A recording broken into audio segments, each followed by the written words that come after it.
GST বা সামগ্ৰী আৰু সেৱা কৰ। GSTৰ ফুল ফৰ্মটো আপোনালোকে বহুতে জানেই, গুডছ এণ্ড ছাৰ্ভিচ টেক্স।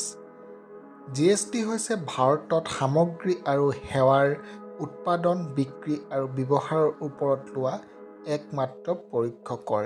ইয়াৰ মূল উদ্দেশ্য হৈছে সমগ্ৰ দেশতে বিভিন্ন পূৰ্বৰ কৰ যেনে ভেট, সেৱা কৰ আঁতৰাই এক উমৈহতীয়া কৰ ব্যৱস্থা প্ৰৱৰ্তন কৰা। GSTৰ বিষয়ে কিছু গুৰুত্বপূৰ্ণ তথ্য। বন্ধুসকল, সম্পূৰ্ণ নাম গুডছ এণ্ড ছাৰ্ভিচ টেক্স, অসমীয়াত সামগ্ৰী আৰু সেৱা কৰ। প্ৰচলন হৈছিল 2017 চনৰ 1 জুলাইৰ পৰা। সমগ্ৰ ভাৰতত GST কাৰ্যকৰী কৰা হয়।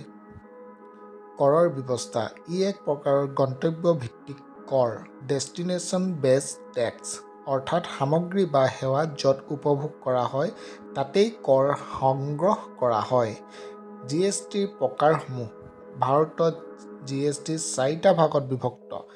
1 নম্বৰ CGST চেণ্ট্ৰেল GST, কেন্দ্ৰীয় চৰকাৰে সংগ্ৰহ কৰা কৰ। 2 নম্বৰ SGST ষ্টেট GST, ৰাজ্য চৰকাৰে যেনে অসম চৰকাৰে সংগ্ৰহ কৰা কৰ। 3 নম্বৰ IGST ইণ্টিগ্ৰেটেড GST, দুখন ৰাজ্যৰ মাজত হোৱা সামগ্ৰী সৰবৰাহৰ ওপৰত কেন্দ্ৰীয় চৰকাৰে সংগ্ৰহ কৰা কৰ। আৰু শেষৰটো হৈছে 4 নম্বৰটো হৈছে UTGST, ফুল ফৰ্ম ইউনিয়ন টেৰিটৰী GST, কেন্দ্ৰীয় শাসিত অঞ্চলসমূহৰ বাবে। বন্ধুসকল, আজিৰ যদি ভিডিঅ'টো ভাল পালে লাইক, শ্বেয়াৰ এণ্ড ছাবস্ক্ৰাইব কৰিবলৈ নাপাহৰিব। ধন্যবাদ।